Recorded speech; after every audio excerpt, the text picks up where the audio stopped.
So once you're done with your multi-phase flow material balance interpretation, you can go to the numerical RTA feature and try to honor that OYP estimate in your numerical RTA.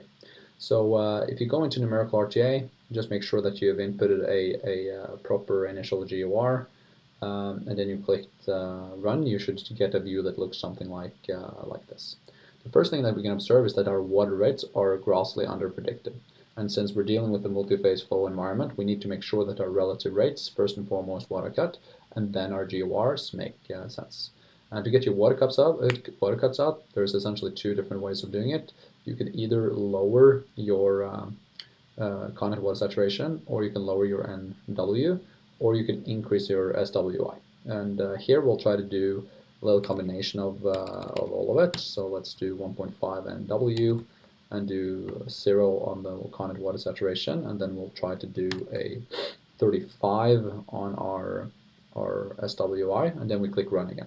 And when we click run, we actually spin up 5 different full physics reservoir simulation engines that all has a different tank size, so they will create different type curves when we are that we're going to use for interpretation with each its different OIP estimate. And here you see that our water cuts are at least in the stabilized region, which is what we care about. Makes much more sense. At the early time period, we kind of ignore, and the reason for that is that we're not injecting any water into the model, and therefore we're not trying to model any of that water flowing back as well. So we're just trying to identify that true initial water saturation. Our next job is to find a representative LFP in terms of LFP estimates, and we want to do that at the same time as we remember our interpretation from multi-phase flow material balance. One thing that we changed now was we increased our initial water saturation, so we just need to rerun our multi-phase flow material balance method just to make sure that our numbers still make sense, just in case something is or has changed. So that still looks good, and our average pressures are still above the bottom hole pressures. So we should be in good shape. So here, maybe I changed the slope a little bit, but that should be 754. So that's kind of the number that we'd like to try to honor in this case.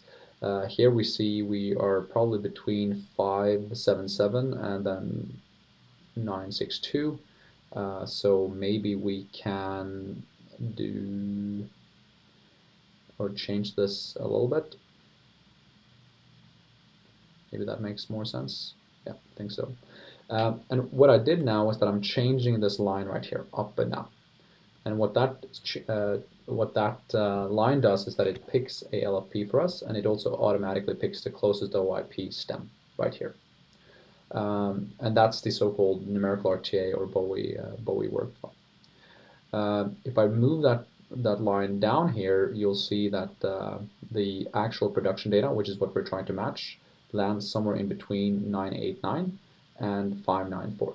And our multi-phase flow material balance number, which is 745, is in that range. So I'll go ahead and input that number, which is 754.